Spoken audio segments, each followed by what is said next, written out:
Hey everyone, and welcome back to the True Detectives podcast. I'm Adrian Smith, and we're back with another daily dose of all things strange, baffling, and just downright bizarre in the world of true crime. Every single day, we're digging into real detective stories, unsolved mysteries, those cases that leave you thinking, how did that actually happen? If you're a fan of true crime and love a good mystery, well, you're in the right place. So hit that follow button and leave us a rating. It helps other true crime fans just like you find the show.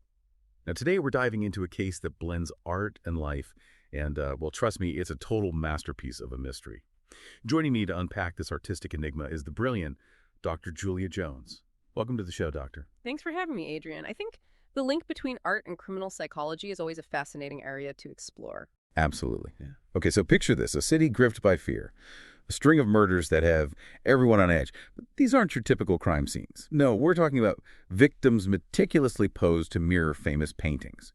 It's like art imitating life, but the darkest way possible. Our story follows Detective Sarah Maddox, a seasoned investigator, facing a killer with a flair for the dramatic. So, Doc, from a psychological perspective, what kind of mind are we dealing with here? Someone who plans and executes these elaborate macabre performances. It's chilling, isn't it? This goes beyond just taking a life. This is about control, about creating a spectacle. This killer isn't just murdering, they're directing a performance. The victim becomes their canvas. There's a narcissistic element here, a need for attention, for recognition, for their art to be seen. It's almost like they want to be a part of the art world themselves, but in this twisted way. And as Detective Maddox digs deeper, she starts noticing a pattern. The victims all have ties to infamous art scandals, forged masterpieces, stolen paintings, the kind of stuff that sends shockwaves through the art world. It's not random at all. So now a motive is emerging. It's not just about the spectacle. This killer seems to have a twisted sense of justice. What I find fascinating here is the choice to use art as this vehicle for this so-called justice. It suggests a deep familiarity with the art world, maybe even someone who feels scorned or betrayed by it. Yeah, like they're trying to right some perceived wrong using these horrific acts. The pressure's mounting on Maddox, the body count is rising. Every new victim, another piece of the puzzle, another clue to decipher. Then she comes across a name. Yeah. Marcus Dubois, an art appraiser with a less than stellar reputation. Let's just say he's known for bending the rules. And guess what? There's a big gallery event coming up, and Dubois is expected to be there. Maddox thinks this could be it. This could be where the killer makes their next move. So it's a race against time. Can Maddox crack the code of this killer's artistic cruise before they strike again? That's the million-dollar question, Doctor. And here's where it gets really interesting. Just as Maddox is zeroing in on Dubois, she uncovers a secret that changes everything. All right, so we've got this high-stakes art event. Our potential victim in Marcus Dubois and Detective Maddox is racing against time, and she's sitting on this bombshell secret. So what happens next? Well, the tension in that gallery must have been palpable. I mean, everyone there is aware of the killer's MO, right?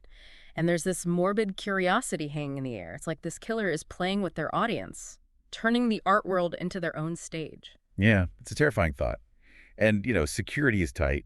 Maddox knows this killer always seems to be one step ahead. And then it happens. A scream pierces through the gallery. But it doesn't come from where Dubois is standing. It comes from a darkened back room. Maddox and her team rush in, and the scene that greets them is, well, it's another chilling masterpiece. Another victim posed like a famous work of art. You got it. This time, it's a young gallery assistant, posed in the style of The Dying Slave, a sculpture by Michelangelo, known for his depiction of suffering and captivity. Yeah. But there's more. The killer left behind a message, scrawled in crimson lipstick. Oh, wow. Okay, what does it say? 3 words. Justice for the forgotten. Chilling and so open to interpretation. Right. It makes you wonder, who are the forgotten? Is it the victims of these art scandals, the artists themselves, exploited or overlooked? Or is there like a deeper, more personal meaning for the killer? What do you think?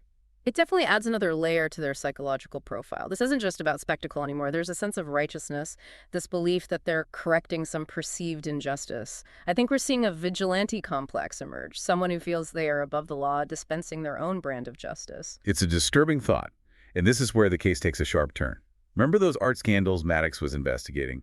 Well, it turns out the gallery itself is hiding something. A secret room filled with stolen masterpieces. The very pieces linked to those scandals. So the killer wasn't just targeting individuals. They were exposing the entire system, the rot at the heart of the art world. They used these murders, these gruesome performances, to shine a light on the seemingly glamorous world's dark underbelly. And they succeeded. They did. The scandal explodes. Arrests are made. Reputations are shattered. But the killer vanished. No trace. Leaving behind more questions than answers. What happens to Maddox? How does she cope knowing the person responsible is still out there, potentially planning their next artistic statement? That's the thing about this case, Doctor. It gets under your skin. Even with the corrupt players exposed, there's this lingering feeling that justice, true justice, hasn't been served. And that brings us to the final part of our investigation. We'll explore the aftermath of the case and the thought-provoking question, can art itself become a weapon? We're back, and this is the final part of our investigation into the art world killer. This case has left us with honestly more questions than answers. The stolen masterpieces are recovered. The corrupt players are brought to justice, but the mastermind, they're gone. Vanished into thin air. It's a chilling reminder that even in the most beautiful and creative spaces, darkness can lurk. And for Detective Sarah Maddox, it must be incredibly frustrating to know that the person responsible for such a meticulously planned horrific acts is still out there, free. Yeah, I can only imagine that. Wait, the killer achieved their goal. They exposed the corruption, made their statement, but at what cost? Innocent lives were lost. The art world was shaken to its core. Was it worth it? Did they actually achieve true justice, or did they simply replace one form of injustice with another? That's the question that lingers, isn't it? The line between justice and vigilantism is so thin, and this case forces us to really examine that. What one person sees as a righteous act, another sees as pure evil. It's true. It really makes you think about that message the killer left behind, justice for the forgotten. Who are the forgotten in this context? The victims of the scandals? The artists themselves? Or is it something even more personal? This killer was clearly deeply entrenched in the art world. They understood its nuances, its hierarchies, its secrets, and they used that knowledge to manipulate not just individuals, but the entire system. It raises questions about the art world itself, doesn't it? I mean, this case really exposed a focus on exclusivity, on the value of objects over people. Did that create an environment where these crimes could flourish? It's a sobering thought, and Yeah. one that should prompt some serious reflection within those circles. But for us outside observers, it's a chilling reminder.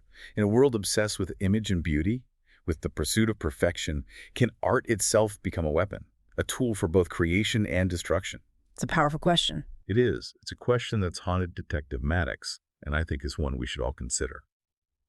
That's all the time we have for today's episode, but the conversation doesn't have to end here. Head over to our social media pages and share your thoughts on the case. Did the killer achieve their goal? Was justice served? And if you enjoyed this investigation into the dark side of the art world, don't forget to subscribe and leave us a rating. Until next time, stay curious, stay safe, and keep those detective minds sharp.